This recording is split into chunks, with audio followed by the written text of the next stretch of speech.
Bismillahirrahmanirrahim. Assalamualaikum warahmatullahi wabarakatuh. Alhamdulillah. Alhamdulillahi wa kafa. Wassalatu wassalamu ala habibina wa rasulina al-mustafa wa ala alihi wa ashabihi ahli sidki wal wafa wa tabi'ina wa man bihudahum iktafa. Ashhadu an la ilaha illallah wahdahu la syarika lah ilahul awwalina wal akhirin wa ashhadu anna muhammadan abduhu wa rasuluh la nabiyya wa la rasula ba'dah. Ma'asyiral muslimin rahimani wa rahimakumullah, ibu-ibu, para ummahat, jamaah Masjid Al-Ikhlas yang semoga Allah muliakan. Alhamdulillah, puji serta syukur marilah kita terus panjatkan kepada Allah Tabaraka wa Ta'ala, Rabb semesta alam, Allah Subhanahu wa Ta'ala yang senantiasa menganugerahkan kepada kita banyak kenikmatan, sehingga alhamdulillah dengan taufik, inayah dan juga hidayah yang Allah anugerahkan kepada kita, kita dapat kembali duduk di majlis ilmu, duduk di rumah Allah Subhanahu wa Ta'ala untuk senantiasa mempelajari dan juga senantiasa memperdalam ilmu agama kita yang merupakan kewajiban bagi kita sebagai seorang muslim. Maka kita memohon kepada Allah Subhanahu wa Ta'ala, mudah-mudahan setiap langkah yang kita langkahkan menuju majlis ini dihitung dan dicatat sebagai pahala yang kelak akan memberatkan amal timbangan kita di yaumil mizan kelak. Dan juga mudah-mudahan keluarnya kita dari rumah kita masing-masing ke majlis ilmu ini dicatat sebagai pahala jihad di jalan Allah Subhanahu wa Ta'ala. Karena kata Nabi SAW, man kharaja min baitihi li talibil ilmi fahuwa fi sabilillah. Barang siapa yang keluar dari rumahnya dalam rangka untuk menuntut ilmu agama, maka sejatinya dia sedang keluar dalam rangka berjihad di jalan Allah Subhanahu wa Ta'ala. Salawat dan salam semoga senantiasa terus terlimpahkan kepada suri tauladan kita, baginda Nabi sallallahu alaihi wasallam, kepada keluarganya, para sahabatnya, serta orang-orang yang senantiasa istiqomah dalam mengikuti sunnah dan ajaran beliau hingga akhir zaman. Ma'asyiral muslimin rahimani wa rahimakumullah, ibu-ibu jamaah Majlis Ta'lim Masjid Al-Ikhlas yang semoga Allah muliakan, maka kita lanjutkan kembali pembahasan rutin kita, membahas kitab Fiqhul Ad'iyah wal Adhkar, yaitu fikih doa dan zikir, di mana kita masih pada pembahasan di antara zikir yang paling utama adalah zikir dengan kalimatut tauhid, yaitu la ilaha illallah. Dan pada pertemuan pekan yang lalu dan juga pekan sebelumnya, kita sudah membahas syarat-syarat la ilaha illallah dan juga makna atau kandungan daripada makna la ilaha illallah. Dan sebagaimana sudah kita jelaskan ibu-ibu sekalian, bahwa sebanyak apapun kita mengucapkan kalimat la ilaha illallah tapi kita tidak memahami maknanya dan tidak mengamalkan isi kandungan la ilaha illallah, maka sebanyak apapun kalimat tersebut kita ucapkan dengan lisan kita, maka tidak akan bermanfaat. Karena sebagaimana kita jelaskan bahwa makna la ilaha illallah itu la ma'budu haqqun illallah. Tidak ada sesembahan, tidak ada Tuhan, tidak ada Rabb yang berhak untuk diibadahi kecuali hanya Allah. Artinya tidak boleh kita menyembah kecuali hanya menyembah kepada Allah. Tidak boleh kita meminta sesuatu kecuali mintanya kepada Allah. Tidak boleh kita meminta pertolongan, beristighotsah kecuali hanya kepada Allah Subhanahu wa ta'ala.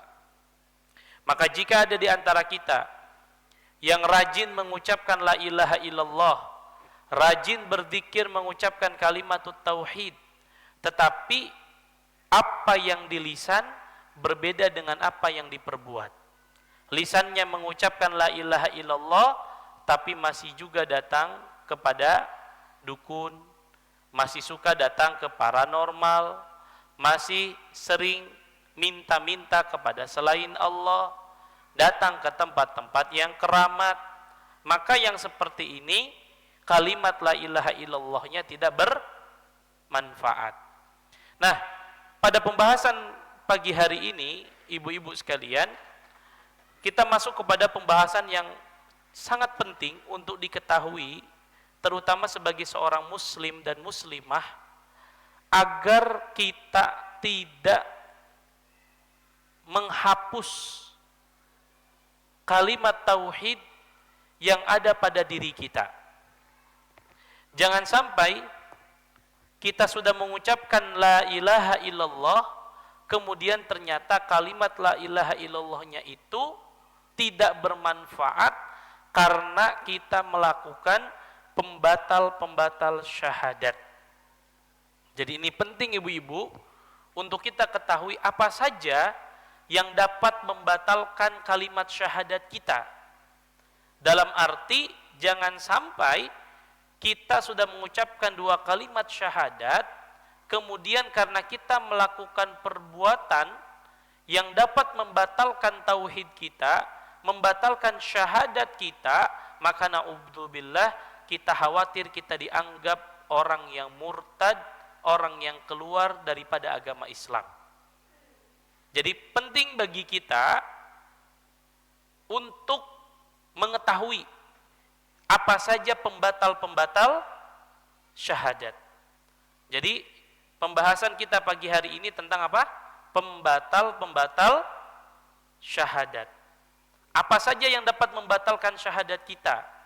Bahkan bukan hanya sekedar membatalkan, bahkan na'udzubillah menghilangkan dan menggugurkan syahadat kita dan iman kita. Sehingga akibat akhirnya adalah karena imannya hilang, maka na'udzubillah dia kekal di dalam api neraka. Ini harus kita takuti. Maka wajib bagi setiap muslim untuk menjaga dengan sebaik-baik imannya dan syahadatnya. Dan kita harus punya perhatian yang serius. Jangan sampai na'udzubillah tsumma na'udzubillah iman kita tidak tiba-tiba apa? Hilang. Batal, tidak dianggap sama Allah Subhanahu wa ta'ala. Oleh karenanya ibu-ibu sekalian, penting sekali lagi bagi kita untuk memperhatikan tentang permasalahan iman, permasalahan syahadat, permasalahan tauhid yang sudah kita ucapkan dan ikrarkan bahwasannya tidak ada sesembahan yang berhak untuk disembah kecuali hanya Allah. Karena ibu-ibu sekalian, kita harus meyakini bahwa Allah sudah menjelaskan di dalam Al-Quran, ada orang-orang yang mengikuti jalan selain orang-orang yang beriman. Akibatnya apa? Akibatnya akhirnya batal syahadatnya, batal imannya. Yang akibat paling besarnya tadi, kalau iman sudah tidak ada di dalam diri kita, apalagi kita meninggal di atas kekufuran, maka na'udzubillah summa na'udzubillah, kekal selama-lamanya di dalam api neraka. Oleh karenanya Allah Subhanahu wa taala menjelaskan, wa kadzalika nufassilul ayat walitastabina sabilul mujrimin. Demikianlah kami menjelaskan ayat-ayat kami, kata Allah, agar menjadi jelas jalan orang-orang yang berdosa. Jadi Allah sudah kasih tahu, ini jalan orang yang beriman, ini jalan orang yang tidak beriman, jelas. Allah terangkan jalannya orang-orang yang tidak beriman supaya kita tidak ikuti jalan mereka. Karena kalau orang ngikutin jalan orang yang tidak beriman, pasti ujungnya adalah api neraka jahanam. Sebagaimana Allah jelaskan dalam Al-Quran surah An-Nisa ayat 115. Kata Allah, وَمَنْ يُشَاكِكِ الرَّسُولِ مِنْ بَعْدِ مَا تَبَيَّنَ لَهُ الْهُدَى وَيَتَّبِعْ غَيْرَ سَبِيلِ الْمُؤْمِنِينَ نُوَلِّهِ مَا تَوَلَّى وَنُصْلِهِ جَهَنَّمَ وَسَاءَتْ مَصِيرًا. Allahu Akbar. Kata Allah, barang siapa yang menyelisihi Rasulnya, siapa yang menyelisihi jalan yang sudah diajarkan oleh Rasul sallallahu alaihi wasallam, mim ba'di ma tabayyana lahul huda, padahal sudah jelas petunjuk Allah, sudah jelas dalilnya, sudah jelas Allah turunkan Al-Qur'an. Tetapi apa? Wa yattabi ghaira sabilil mu'minin. Ada orang-orang yang mengikuti jalan selain orang-orang yang beriman, lebih memilih jalan orang-orang yang kufur kepada Allah. Maka apa akibatnya? Nuwallihi ma tawalla wa nuslihi jahannam. Orang yang suka ngikutin jalan orang-orang yang tidak beriman, maka kami akan menyesatkan mereka ke arah yang tersesat. Na'udzubillah. Lebih daripada itu, wa nuslihi jahannam. Kami akan masukkan mereka ke neraka jahannam. Wa sa'at masira, dan neraka jahanam itu adalah seburuk-buruk tempat kembali. Maka ibu-ibu, dari hal ini jelas, penting sekali lagi bagi kita untuk mengetahui apa saja pembatal, penghapus daripada syahadat yang sudah kita ucapkan. Karena orang yang paling rugi nanti pada hari kiamat adalah orang yang menyangka, Ustadz, saya ini orang beriman, saya ini orang yang sudah bersyahadat, tapi ketika bertemu dengan Allah, ternyata Allah tidak anggap syahadatnya. Kenapa? Karena melakukan pembatal-pembatal syahadat. Bisa difahami ibu-ibu? Jadi pembahasan kita pagi hari ini adalah kita harus tahu apa saja yang dapat membatalkan kalimat syahadat kita. Tujuannya apa? Supaya iman kita tidak batal, supaya iman kita tetap ada di dalam hati kita, dan ini jadi modal yang paling besar supaya kita bisa masuk ke dalam surga. Ya. Oleh karenanya pembahasan tentang pembatal syahadat ini adalah pembahasan yang penting, bahkan wajib harus diketahui oleh seorang muslim. Kenapa?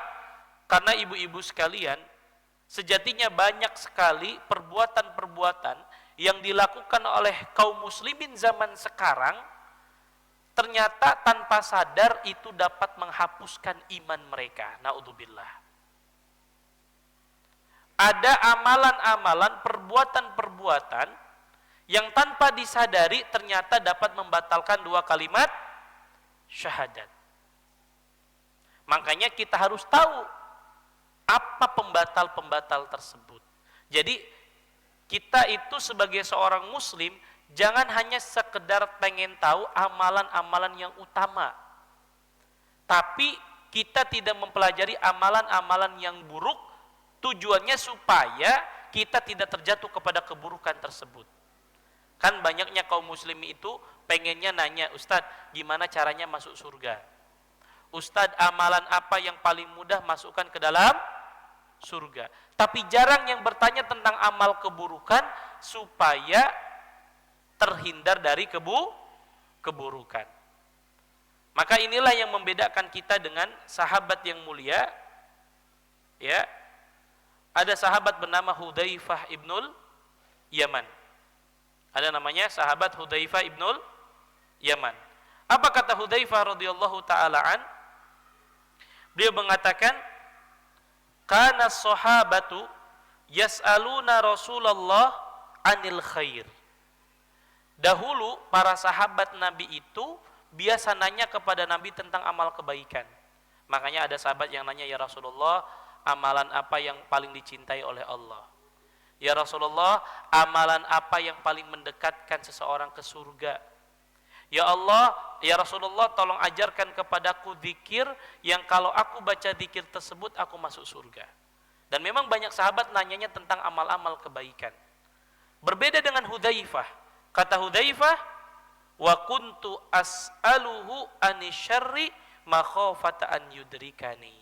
Tetapi kalau aku biasanya nanya Nabi SAW tentang amal keburukan. Ya Rasulullah, amal keburukan apa yang perlu aku jauhi? Amal keburukan apa yang harus aku hindari? Tujuannya karena aku khawatir keburukan tersebut menimpa diriku.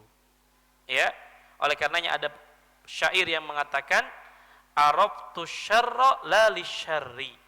Aku mengetahui keburukan bukan untuk aku bisa berbuat keburukan. Jadi kita tahu kalau khamr itu memabukkan, tujuannya bukan kita supaya minum khamr, supaya kita menjauhi khamr. Kita mempelajari ternyata dalam daging babi akramakumullah itu membahayakan tubuh kita dan membahayakan keselamatan kesehatan kita. Maka kita tahu ternyata daging babi itu bahaya supaya kita tidak makan daging babi. Maka itu pun prinsipnya Hudzaifah. Nanya sama Nabi bukan kebaikan, tapi nanyanya tentang apa? Keburukan, supaya kita tidak terjatuh kepada keburukan. Walakin litauqih. Ya. Aku bertanya tentang keburukan supaya aku bisa menghindarinya. Wa man lam ya'rifi syarra minan nasi yaqa'a fihi. Dan barang siapa yang tidak mengenal keburukan di antara manusia, niscaya dia akan terjerumus kepada keburukan tersebut. Oleh karenanya ibu-ibu, kalau tentang amalan-amalan yang halal yang haram kita harus tahu, maka sangat penting lagi kita harus tahu apa saja pembatal-pembatal syahadat kita. Maka insya Allah kita akan sebutkan sebagaimana dijelaskan oleh penulis, sebetulnya pembatal keislaman itu banyak sekali modelnya. Namun yang akan disebutkan pada pembahasan kali ini adalah asyratu nawaqid, hanya 10 pembatal. Dan ini penting ibu-ibu, kita harus tahu apa saja yang membatalkan iman kita, supaya iman kita tetap ada di dalam hati kita, dan ini menjadi modal yang akan memasukkan kita ke dalam surga. Karena sekali lagi, kalau iman ini sudah hilang, iman ini nggak ada di dalam hati kita, maka sebanyak apapun kita mengucapkan kalimat tauhid la ilaha illallah, maka tidak akan menolong kita nanti di akhirat. Kenapa? Karena ada perbuatan yang menjadikan la ilaha illallah kita terhapus. Ya. Oleh karenanya disebutkan oleh para ulama, setidaknya ada 10 pembatal keislaman seseorang. 10 pembatal syahadat seseorang. 10 pembatal yang dapat mengakibatkan hilangnya iman pada diri seseorang. Mudah-mudahan kita memohon kepada Allah Subhanahu wa taala, dengan kita mengetahui pembatal-pembatal keislaman ini, mudah-mudahan kita semua diselamatkan oleh Allah dari siksa api neraka yang sangat pedih. Kita memohon kepada Allah, mudah-mudahan dengan kita mengetahui 10 pembatal keislaman ini, iman kita masih tetap ada sampai kita diwafatkan oleh Allah dalam keadaan Islam. Nah, yang pertama, dan ini pembatal yang paling besar. Tidak ada pembatal keislaman, pembatal syahadat yang paling besar daripada asyirku fi ibadatillah. Yang pertama adalah melakukan kesyirikan dalam beribadah kepada Allah. Sebagaimana kita ketahui bersama ibu-ibu, syirik itu dosa yang paling besar. Sebesar-besarnya dosa adalah dosa kesyirikan.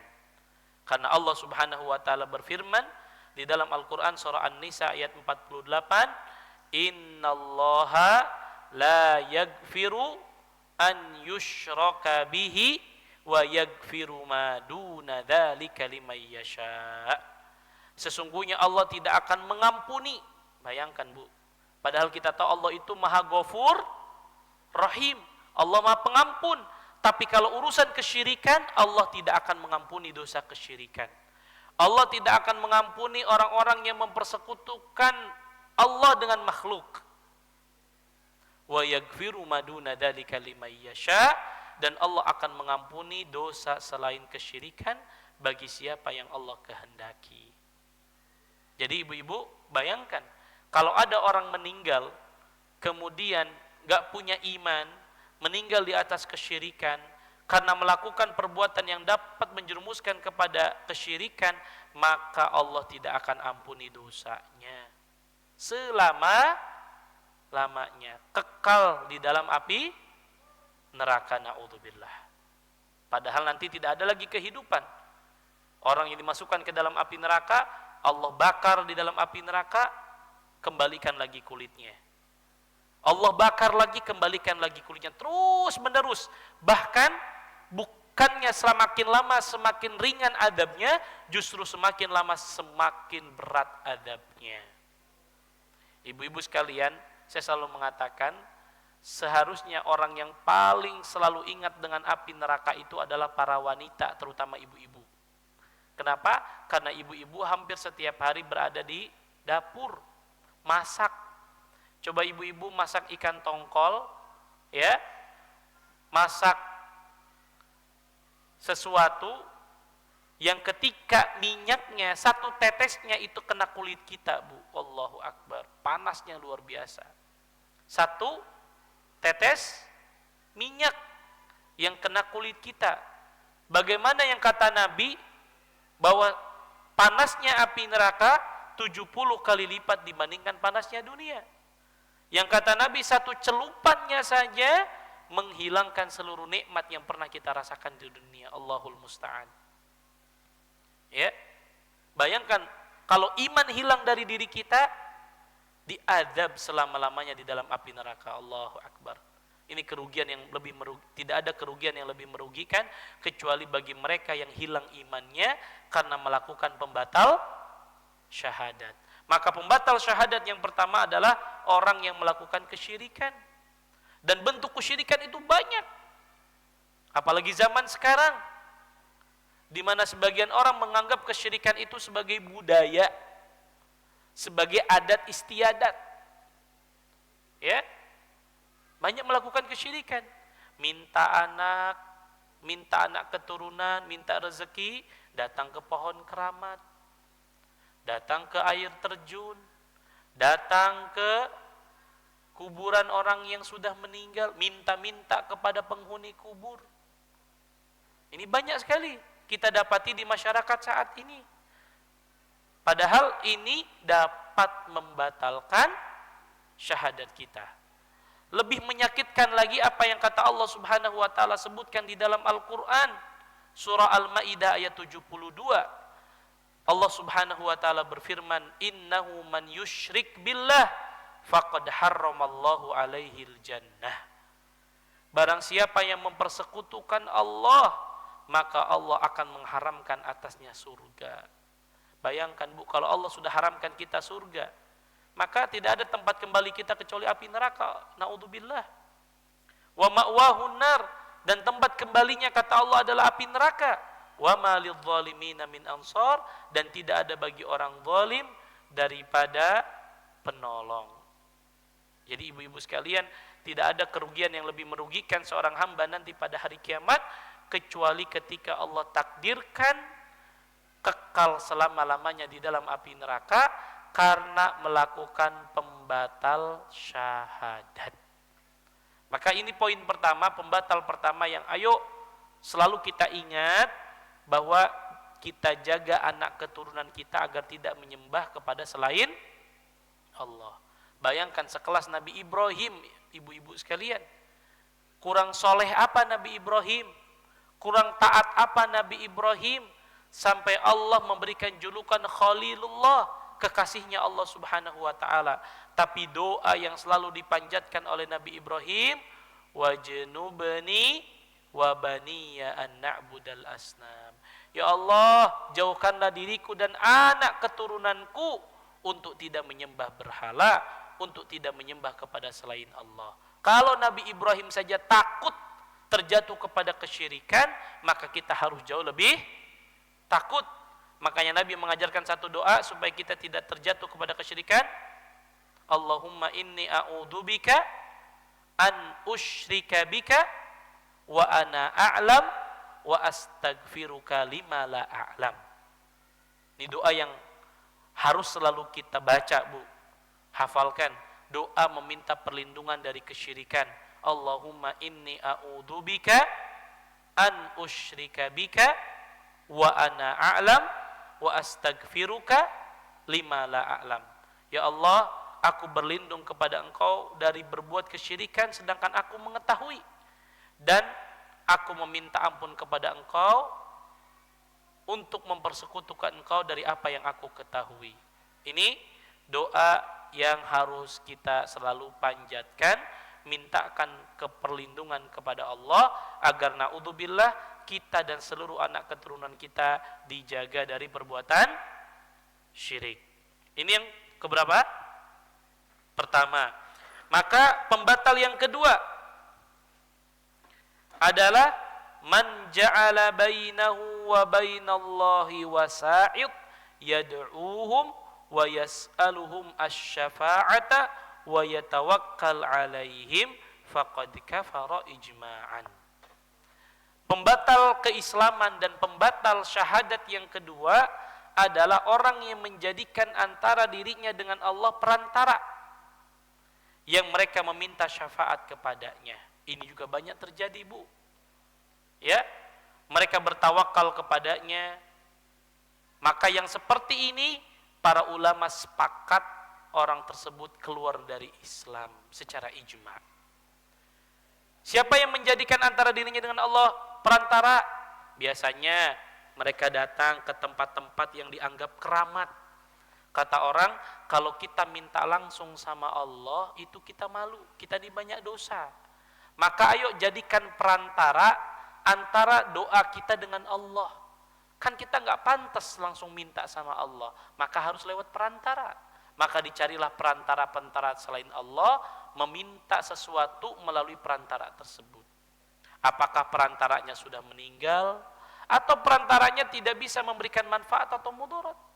Dia datang ke pohon beringin kemudian bilang, wahai penunggu pohon beringin, saya ini lagi kekurangan uang, gak punya kerjaan, tolong mintakan sama Allah supaya saya nanti diberikan pekerjaan dan juga rezeki.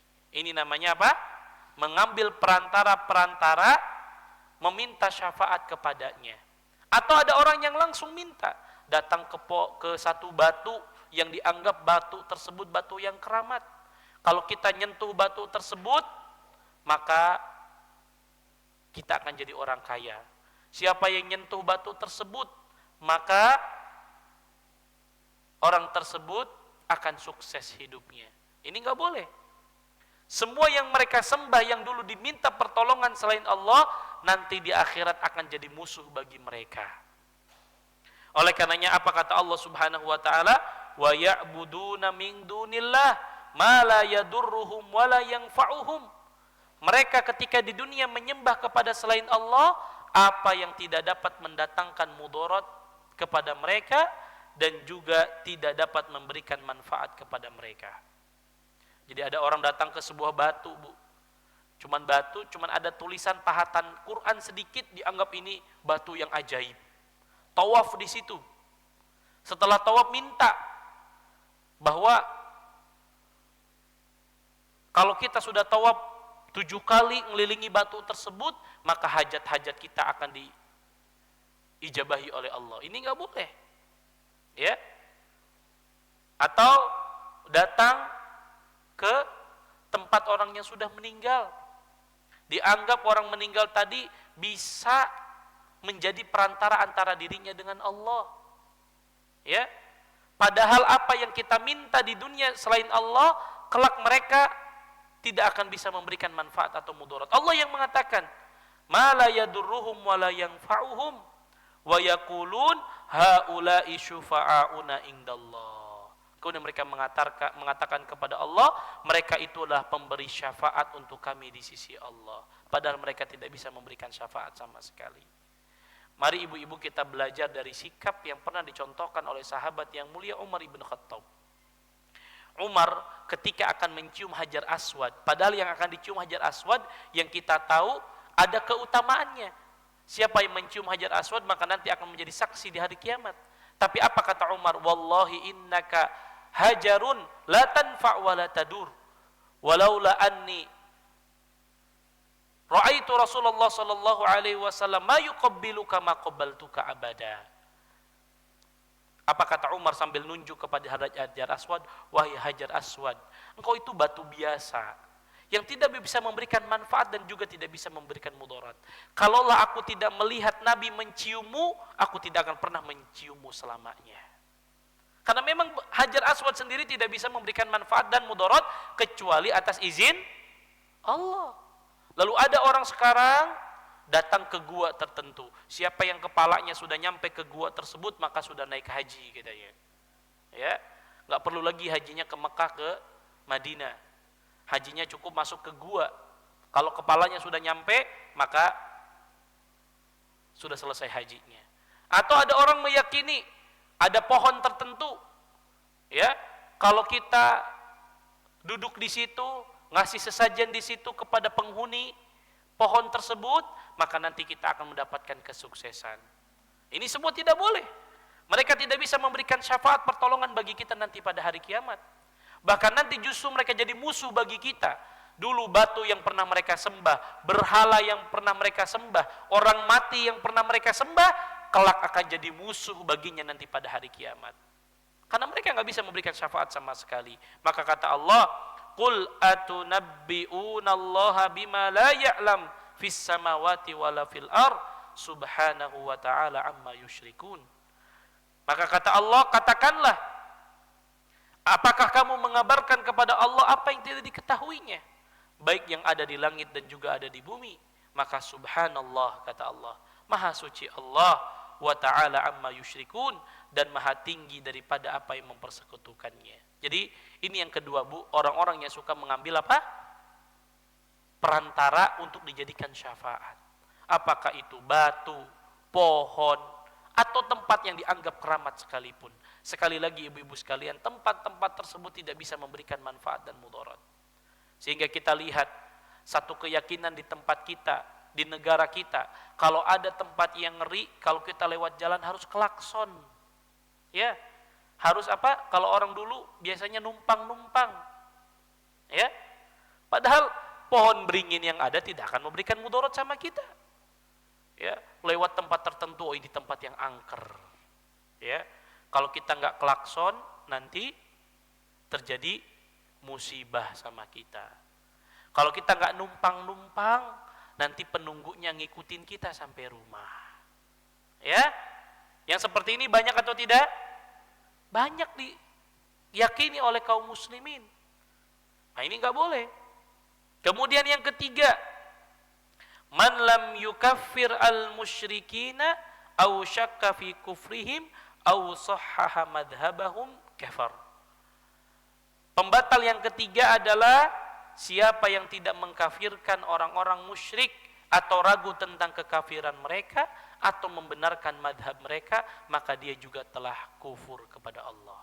Jadi misalkan ibu-ibu, ada orang-orang Yahudi, ya, yang dia suka memerangi kaum muslimin.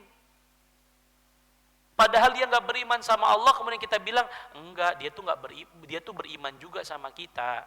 Agamanya sama, tujuannya nanti masuk surga. Ini namanya meragukan kekufuran seseorang. Padahal dia sudah benar-benar jelas-jelas tidak beragama Islam. Kemudian kita katakan si fulan itu sebenarnya sama kayak orang Islam, cuman dia agamanya Yahudi. Agama Yahudi sama agama Islam itu sama aja, nggak boleh. Menyamakan semua agama itu tidak boleh. Kan Allah mengatakan inna dina indallahi Islam. Hanya agama Islam yang hanya diterima di sisi Allah Subhanahu wa taala. Kemudian ada orang kafir, kemudian kita mengatakan oh si fulan itu orang Islam, sama aja kayak kita, cuman ibadahnya aja berbeda. Ini nggak boleh. Ya. Tidak mau mengkufurkan orang-orang yang meninggal di atas kesyirikan. Udah jelas-jelas dia tidak beragama Islam, kemudian kita katakan enggak, dia itu sama aja kayak kita orang Islam, cuman ibadahnya beda, tempat ibadahnya beda. Subhanallah. Yang seperti ini ada atau tidak? Ada. Bahkan menyamakan semua agama. Kalau sekiranya semua agama itu sama, untuk apa Allah Subhanahu wa taala mengutus para nabi dan rasulnya? Dan ini keyakinan ini banyak saat ini diajarkan oleh orang-orang liberal, orang-orang yang punya pemikiran pluralisme, menyamakan semua agama dengan dalil toleransi, dengan dalil supaya kita hidup damai, maka kita samakan saja semua agama ini sama. Ya, ini tidak boleh. Makanya Allah mengatakan lakum dinukum waliyadin. Gak bisa kita menyamakan semua agama. Karena dalam Islam ada orang Muslim, ada orang kafir, itu jelas. Namun sikap kita kepada mereka ini yang berbeda. Kalau kafirnya kafir yang suka menyerang, kafir harbi, baru kita perangi. Tapi kalau orang-orang kafir yang berada di bawah naungan kaum muslimin, mereka tidak mengganggu kita, mereka tidak menyerang kita, maka kita pun tidak boleh menyerang mereka. Kita tidak boleh mengganggu mereka, kita tidak boleh menyakiti mereka, kita tidak boleh menghancurkan tempat ibadah mereka. Itu namanya toleransi. Tapi tidak boleh apa? Mempercampurkan aduk agama kita. Sama kok agama kita dengan agama mereka, nanti kan akhirnya juga bakal masuk surga. Oh beda.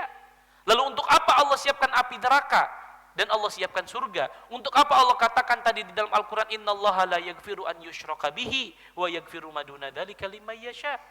Allah tidak akan mengampuni dosa orang-orang yang melakukan kesyirikan, dan Allah akan mengampuni dosa selainnya. Maka kita sebagai orang muslim, kalau ada orang yang tidak beriman kepada Allah, maka tidak boleh ragu orang tersebut bukan orang Islam. Cukup. Ya. Karena kalau kita ragu atau bahkan kita menyamakan mereka dengan kita, bisa jatuh itu menyebabkan iman kita dan syahadat kita menjadi batal, menjadi gugur, tidak bermanfaat di sisi Allah Subhanahu wa taala. Kemudian yang keempat, di antara pembatal keislaman dan syahadat seseorang adalah man i'taqada anna hadiya ghairin nabi sallallahu alaihi wasallam akmalu min hadihi au anna hukma ghairihi ahsanu min hukmihi fahuwa kafir. Di antara pembatal keislaman adalah orang berkeyakinan bahwa petunjuk selain nabi lebih sempurna daripada petunjuk nabi. Ada orang meyakini ya apa yang disampaikan oleh nabi itu enggak sempurna. Tetapi yang disampaikan oleh kiai fulan, oleh ustadz fulan, oleh ulama fulan, itulah yang harus kita ikuti. Padahal yang harus kita ikuti adalah petunjuk Nabi. Kemudian dia memilih petunjuk ustadznya, dia lebih memilih petunjuk kiainya. Bahkan dia katakan petunjuk kiai saya lebih baik daripada petunjuk Nabi Shallallahu Alaihi Wasallam. Ini nggak boleh. Ya, ada orang mengatakan ustadz saya lebih pintar daripada Nabi. Allahu Akbar. Bahkan ada yang mengatakan ustadz saya, ulama saya lebih berhak diikuti daripada Nabi Muhammad Sallallahu Alaihi Wasallam. Nah, ini nggak boleh. Kita harus meyakini wa khairul hadyi hadyu Muhammadin Sallallahu Alaihi Wasallam. Sebaik-baik petunjuk, sebaik-baik yang diajarkan adalah petunjuk yang diajarkan dan dicontohkan oleh Nabi Sallallahu Alaihi Wasallam. Maka setiap orang perkataannya boleh diterima dan boleh ditolak. Kecuali perkataannya siapa yang tidak boleh ditolak? Perkataan Rasul Sallallahu Alaihi Wasallam. Pendapat orang boleh kita terima, boleh kita buang, tapi pendapatnya Nabi tidak boleh kita buang. Harus kita terima, harus kita yakini, karena semua yang keluar dari lisan Nabi adalah wahyu dari Allah Subhanahu wa ta'ala. Jadi kalau ada orang mengatakan kayaknya pendapat si fulan lebih berhak untuk kita ikuti daripada pendapat Rasulullah, nggak boleh. Ya, misalkan masalah waris, Nabi sudah menentukan warisan itu laki-laki mendapatkan 2 kali daripada wanita. Kemudian oh enggak, ya, petunjuknya ahli hukum tentang waris lebih berhak kita ikuti karena lebih adil, kata mereka. Akhirnya petunjuknya Nabi tidak diikuti, petunjuknya orang lain diikuti. Ini nggak boleh. Atau apa? Berhukum dengan hukum manusia dan menganggap hukum manusia lebih baik daripada hukum Allah. Ini nggak boleh. Dia katakan, ya, hukum di Al-Quran itu sudah nggak relevan, sudah nggak pantas untuk kita amalkan. Subhanallah. Ada orang-orang liberal dengan lantang mengatakan Al-Quran itu udah nggak cocok dipakai di zaman sekarang. Nah, ini nggak boleh. Maka mereka katakan undang-undang yang kita buat, tulisan yang kita buat, aturan kita buat itu lebih berhak untuk dijalankan daripada Al-Quran. Al-Quran itu sudah dari 14 abad, sudah terlalu lama, sudah kuno, kata mereka. Udah gak relevan dengan zaman sekarang. Maka mereka tidak mau mengamalkan Al-Quran, lebih milih mengamalkan dengan undang-undang yang mereka buat. Ini gak boleh. Kalau ada orang mengatakan undang-undang manusia lebih sempurna daripada undang-undang Allah, lebih sempurna daripada Al-Quran, maka ini dapat menyebabkan syahadatnya, Islamnya ini batal. Maka setiap kita wajib mengimani bahwa Al-Quran adalah undang-undang, aturan, pedoman hidup yang paling sempurna yang ada di muka bumi ini. Dan kita tidak boleh menganggap ada undang-undang, ada aturan manusia yang lebih sempurna daripada aturan Allah. Bukankah Allah yang menciptakan kita? Allah yang paling tahu mana yang paling terbaik bagi kehidupan kita. Dan kita harus meyakini, ibu-ibu sekalian, bahwa syariat Islam sampai hari kiamat akan tetap bisa diamalkan dan akan sesuai dengan zamannya. Mau zaman secanggih apapun, sholat tetap wajib. Nanti ada orang mengatakan, udahlah gak usah baca Quran. Zaman sekarang udah gak pantas orang baca Quran. Orang sekarang mikirnya bagaimana kita bisa terbang ke Mars, bisa pindah planet, ya, bikin ini, bikin itu. Gak usah lagi baca Quran, ini gak boleh. Atau orang mengatakan, dah sholat itu udah nggak pantas untuk dilakukan oleh seorang zaman sekarang.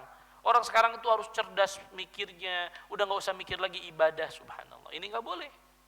Ya, ini yang keberapa? Keempat. Kemudian yang kelima, di antara pembatal keislaman dan pembatal syahadat seseorang, man abghadha syai'an mimma jaa'a bihi Rasul sallallahu alaihi wasallam walau amila bihi faqad kafar. Nah, ini penting, Bu. Yang kelima itu membenci sesuatu yang dibawa oleh Rasulullah meskipun dia mengamalkannya. Ya. Ada orang suruh sholat. Ya. Saya tuh enggak suka sama sholat. Sebenarnya saya meyakini sholat itu enggak wajib. Ini enggak boleh. Membenci apa yang menjadi syariat Allah. Allah sudah mensyariatkan sebuah syariat kemudian dia membenci. Ya, saya enggak suka bayar zakat.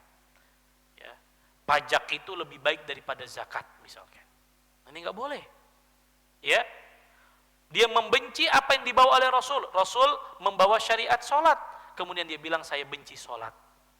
Saya enggak suka dengan sholat. Ya. Nabi membawa syariat puasa, kemudian dia bilang katakan puasa itu bukan syariat yang bagus. Ya, syariat puasa di bulan Ramadan itu memberatkan kaum muslimin. Mending kita puasanya seperti orang-orang non muslim yang mungkin sehari 2 hari. Ini enggak boleh. Membenci sesuatu yang dibawa oleh Rasul maka bisa menjerumuskan kepada kekufuran. Allah Subhanahu wa taala berfirman, "Dzalika bi annahum kari'u ma anzalallah fa ahbata a'malahum." Naudzubillah. Yang demikian itu karena mereka tidak menyukai, benci apa yang diturunkan oleh Allah. Allah menurunkan syariat kemudian dia benci. Enggak boleh, Bu.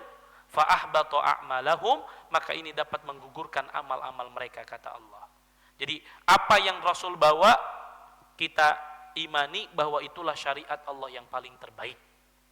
Ya, tidak boleh membenci sekecil apapun syariat yang Allah syariatkan kepada kita.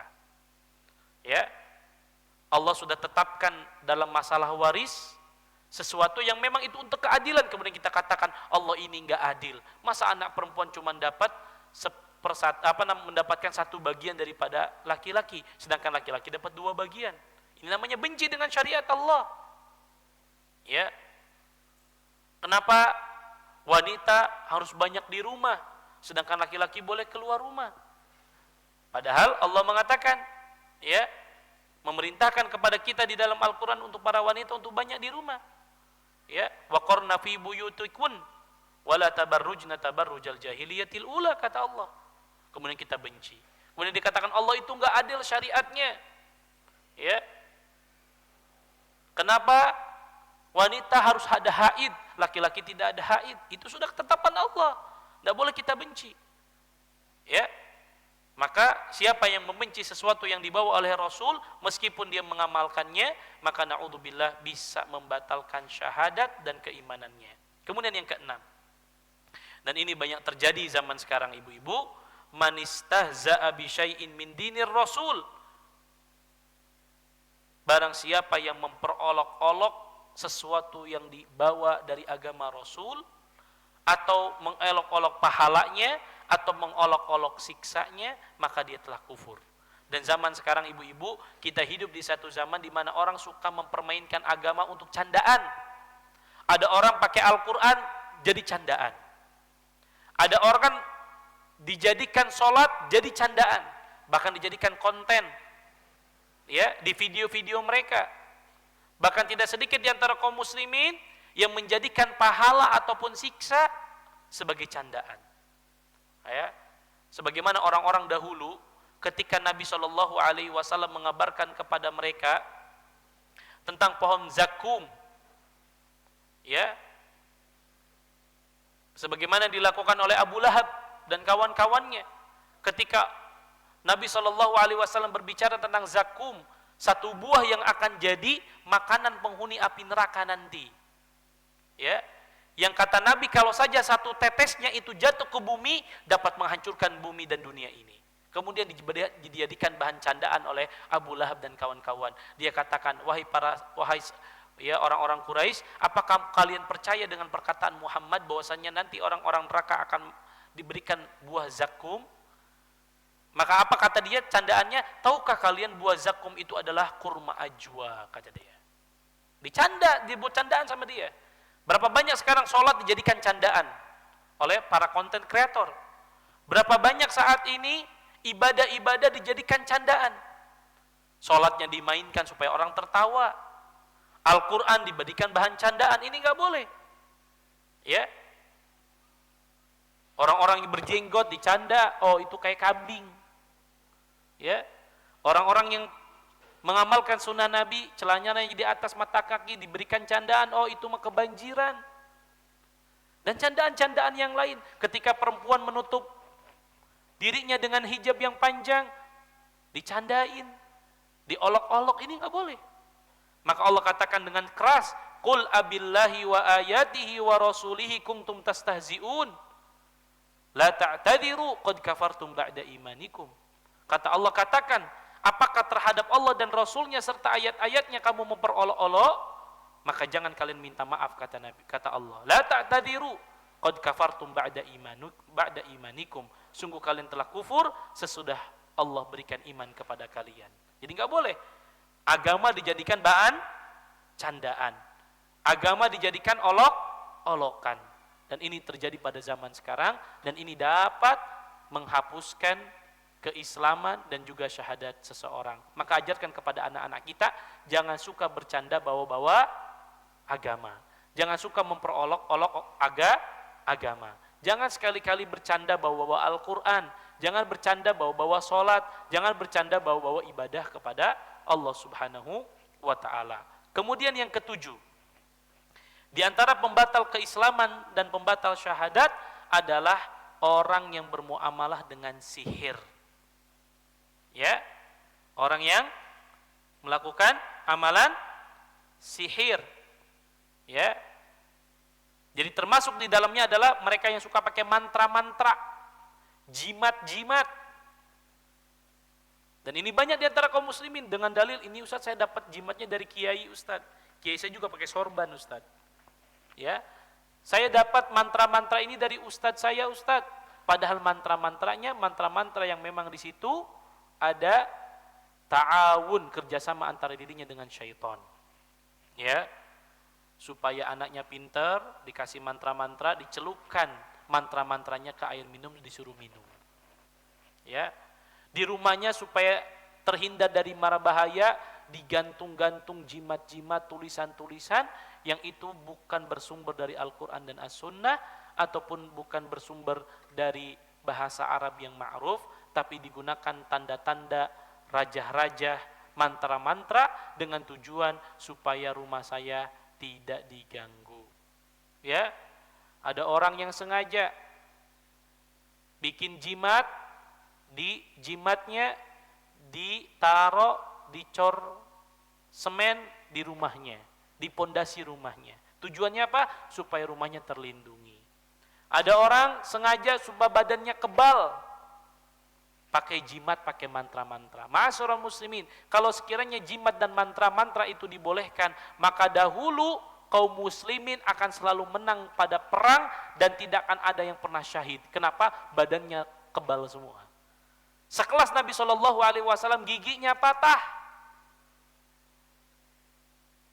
bibirnya robek ketika perang Uhud. Nggak ada cerita Nabi kemudian badannya kebal ketika ada pedang yang akan menebas badan Nabi, kemudian tiba-tiba badan Nabi jadi kebal. Nggak ada. Ya.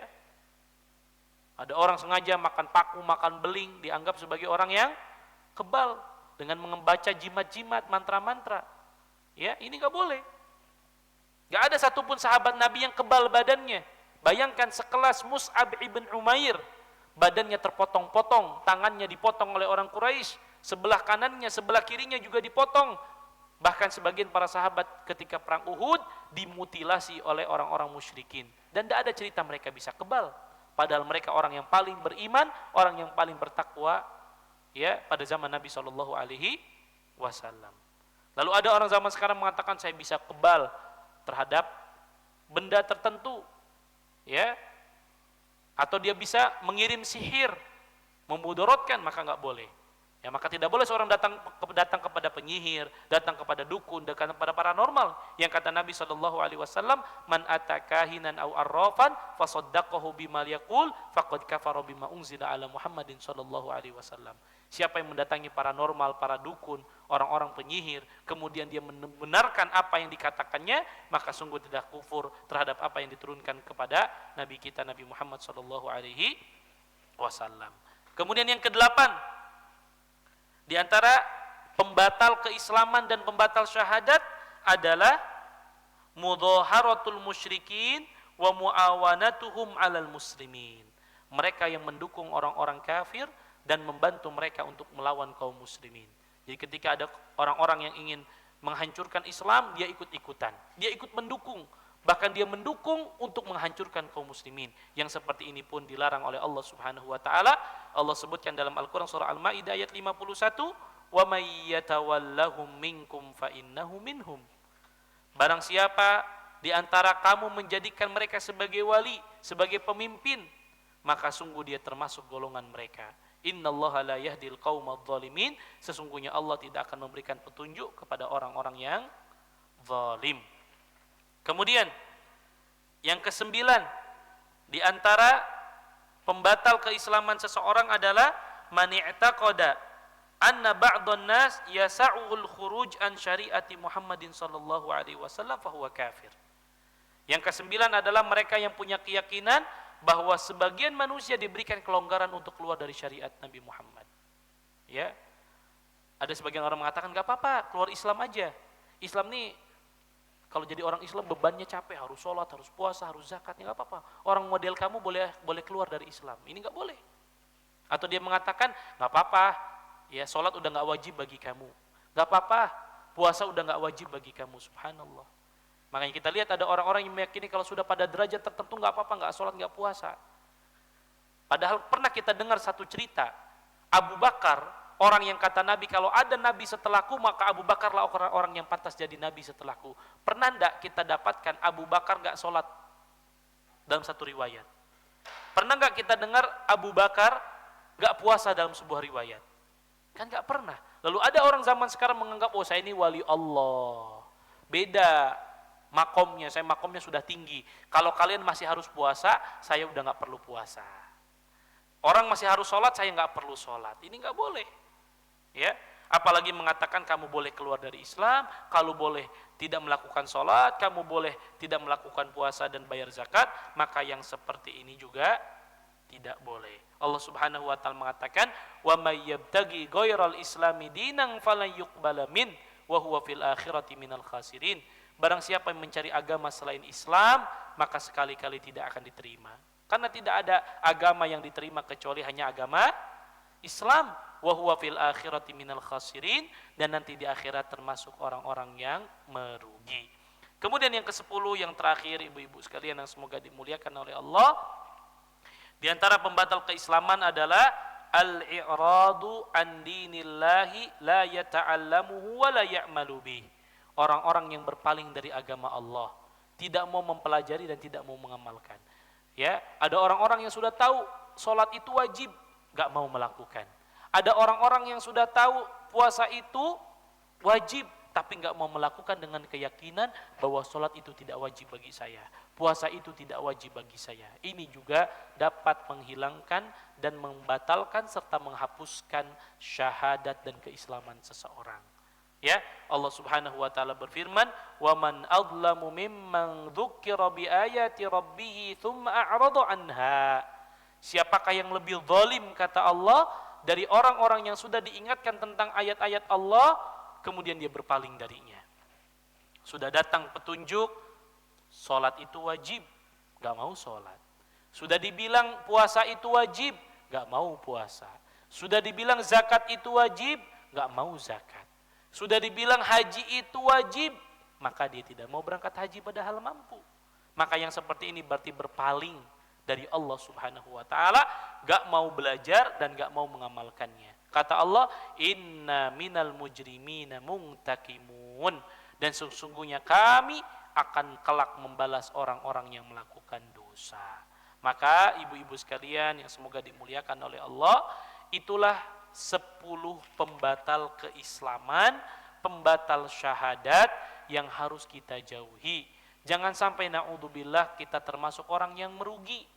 Kita sudah sholat 5 waktu, kita sudah puasa berpuluh-puluh tahun di bulan Ramadan, sudah banyak melakukan amal ketaatan, hanya karena 1-2 amal pembatal syahadat kita dikategorikan sebagai orang yang merugi, yang na'udzubillah Allah kekalkan di dalam api neraka. Maka tidak ada kerugian yang lebih merugikan seorang hamba kecuali hidup selama-lamanya disiksa dan diadab di dalam api neraka. Maka mudah-mudahan 10 pembatal syahadat yang sudah kita pelajari dapat kita fahami, dapat kita amalkan, dan yang terpenting harus kita jauhi. Jangan sampai kita melakukan pembatal-pembatal keislaman yang na'udzubillah mengantarkan kita kepada kesengsaraan hidup di akhirat kelak. Na'udzubillah thumma na'udzubillah, nas'alullaha as-salamata wal afiyah. Wallahu ta'ala alam. Itu yang kiranya dapat saya sampaikan pada kesempatan kali ini. Mudah-mudahan apa yang disampaikan bisa difahami, mudah-mudahan apa yang disampaikan bermanfaat, dan tentunya kita memohon kepada Allah Subhanahu wa taala, mudah-mudahan Allah Subhanahu wa taala mewafatkan kita semua dalam keadaan husnul khatimah dan menutup kehidupan akhir hayat kita dengan kalimatut tauhid, dan kita menghadap Allah dengan membawa iman dan juga amal saleh. Wallahu taala alam, wassallallahu ala nabiyyina Muhammad. Ada pertanyaan yang ingin tanyakan? Ada Ustaz. Ada Ustaz. Assalamualaikum, izin bertanya. Ustaz, tadi yang nomor 1 pembatal syahadat itu melakukan kesyirikan. Nah, tadi Ustaz bacakan doa memohon perlindungan dari berbuat syirik. Boleh diulang nggak Ustaz? Baik. Di antara doanya adalah Allahumma inni a'udzu bika an usyrika bika wa ana a'lam wa astaghfiruka lima la a'lam. Atau ibu-ibu yang bawa handphone bisa ditulis di Google doa meminta perlindungan dari kesyirikan.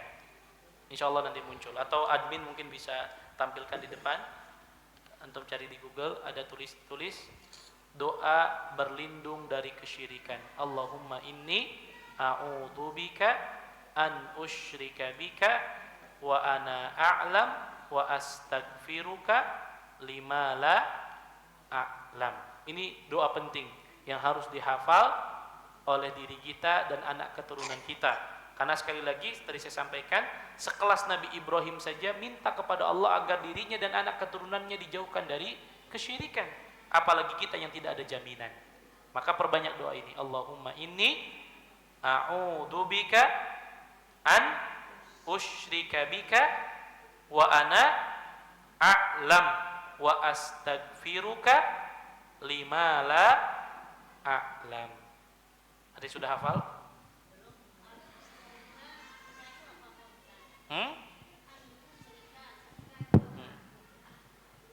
Artinya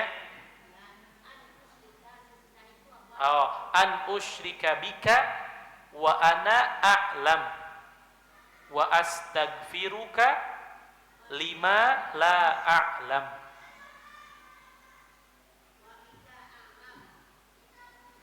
Saya ulang lagi ya.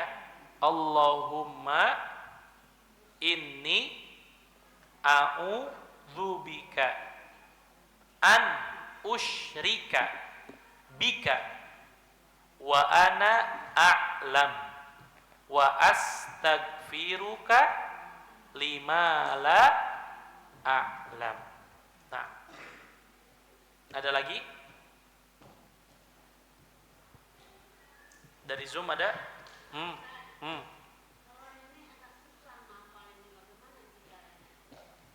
Dikit-dikit hafalinnya. Baca aja, kalau ndak hafal dibaca. Nanti bisa lewat kertas, bisa lewat tulisan. Baca aja, nggak usah dihafal. Ya, baca. Kalau misalkan sulit baca yang berbahasa Arabnya, nanti bisa tulis pakai Latin, tulisan Indonesia. Ya, atau nanti dibuatkanlah. Mungkin nanti pertemuan berikutnya admin tolong ditampilkan di awal. Ya, di apa namanya? Di proyektor dituliskan di situ doa memohon perlindungan dari kesyirikan. Ya, dibaca pelan-pelan, sedikit-sedikit. Kalau memang nggak bisa semuanya, baca dikit-dikit. Allahumma inni a'udzubika an usyrika bika wa ana a'lam wa astaghfiruka lima la a'lam. Yujad soal min Zoom? Maaf. Baik ibu-ibu sekalian, jika tidak ada pertanyaan lagi, kita cukupkan kajian kita pada pagi hari ini. Mudah-mudahan bermanfaat. Wassallallahu ala nabiyina Muhammad. Kita tutup dengan doa kafaratul majlis. Subhanakallahumma wa bihamdika asyhadu an la ilaha illa anta astaghfiruka wa atubu ilaik. Assalamualaikum warahmatullahi wabarakatuh.